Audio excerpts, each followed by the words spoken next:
3D. Transformers. Did you know that actually you never see a movie in 3D? You see it in 4D. Did you know that? There we go. You'll know that Transformers, you'll know that 3D's a fad when Little Women comes out in 3D. Starring Pam Anderson. See that? But here's something interesting that Tony probably doesn't even know, but I worked on the video game for Revenge of the Fallen, and when we did my recording sessions, I played The Fallen. Because they hadn't cast you yet. And they said, let's just get it. And then when they cast you, they said, Neil, it's nice working with you, but it's Tony Todd. I get it. But you still did the game. Oh yeah, no, I was long haul in the game, so the character didn't have any lines in the movie. I liked the movie, I have a problem with Robot Heaven. But, you know. Got a question. Alright, so as a counteraction to the first question, I would like to know all of your guys' favorite Decepticons. Favorite Decepticons? I can't hear you. Favorite Decepticons? Favorite Decepticon?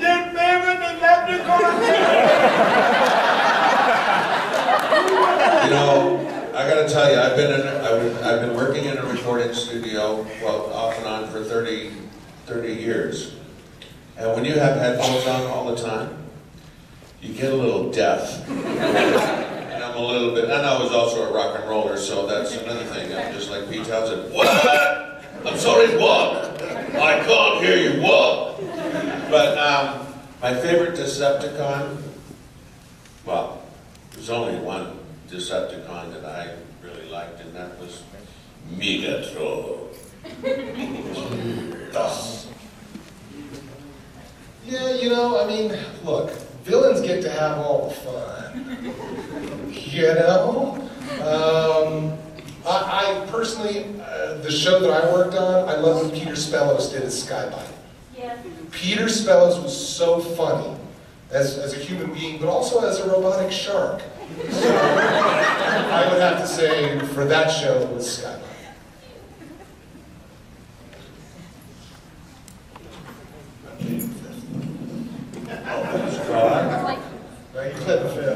I love them all because they are all my own children, Gary. I do not play favorites, you know that. Someone else says. Just wanted to know if each of the panelists could say their favorite line from a Transformer role, whatever role it is, and maybe the story behind why it's your favorite quote.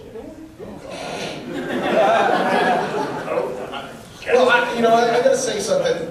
When we get the question, I don't know about the rest of you guys, but when I get the question of what was your favorite line or anything like that, it's not like it's a play or it's a movie where we have to commit it to a certain part of our memory, and so no matter how hard we try, it's still stuck in there.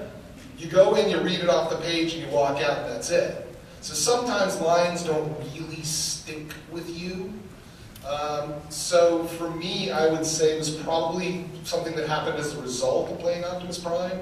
I would get bored in the studio, and I suddenly created a new character called Optimus. And basically, that was the fun that I had, was playing Optimus in between takes. Until Michael Conaghy finally said, "Put the moose away." But no, I just wanted to say, but I did do one video game, and the line was, "I strike from the shadows." I couldn't help it. I strike from the shadows. So it's not quite what you asked, but... You know, I feel like a baby in the midst of all this. You're freaking candy, man! No. The voiceover field is a whole other industry. My props off to you guys, Matt, Adlers and stuff, you know. You're cracking me up. I don't think that fast. I just I respect it. It's like being inside a living cartoon up here. Well, you're next to those two. The kings of cartoon voices. Slow down! Megatron can pucker up and kiss Wasmanager's big, stripy,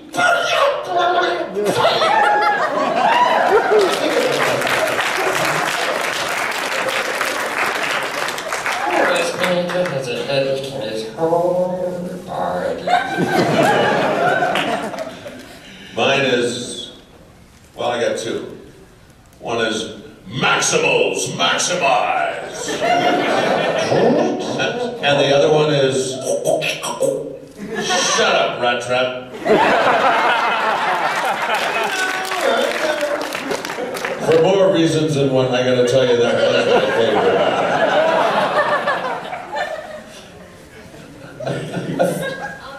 Tony, for when you were voicing the Fallen, was there a certain favorite aspect of the character that helped you really get into his character? Yeah, I kind of have a thing for taking over the world. Yeah,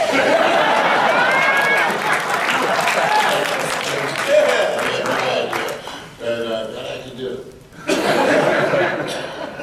No, it was fun. For me, as the kid inside, when I went to the studio and I see these half-finished robots on like 20 computer panels, and I was like, all this money, and hearing about 400 artists working feverishly to complete. And that film wasn't locked until literally 2 weeks before it came out.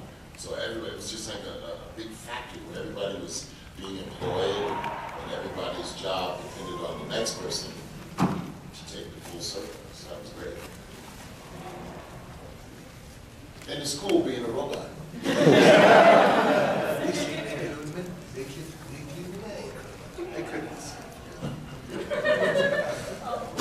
Hockey guy. Hi, how's it going, guys? One question I was curious, Scott, in the season 3 of Beast Wars, when they decided to kill off Dinobot, yeah, I know, but at least he went out and... Don't get him started now. Oh, for crying out loud. When they killed him off, did they let you know in advance that they were going to bring him back? No. You know what's weird about that? Dinobot knew he was going to die way before I figured it out. Because I'm clever, the headline. You know, not to be, not to be. He's doing this whole grand Shakespearean soliloquy, thinking about, and I'm just thinking, so that, you know, it's the moment. And the rest is silence. Okay, when do I come back? No, you don't, Scott, you're dead. Aren't you dead, right? No, man, you're That's dead. what happened. No, but I'm... You're dead. Dead. Dead. Dead, get out of the studio, you're dead. The very first convention I ever did in my life, and I've been doing cartoons for 10 years, and it's very anonymous work. You go to the studio, you do your thing, you go home, you take out the garbage. So I went to a BotCon in California, and I go there, and it's, you know, I'm just overwhelmed, and people were like, oh my God, I'm like, whoa. And that was just after Go to the Hero had come out, and people were coming up to me in tears. In tears. I'm like, people watch? What? and his death, and so much so. But one thing, please don't let them cheapen this by bringing him back. Because I'm like, oh, believe me, they're not. And then, oh. Guess what? You were wrong. You're back. Thank you for the paycheck. Think of all those people's hearts you broke by lying to them. I felt bad. Right.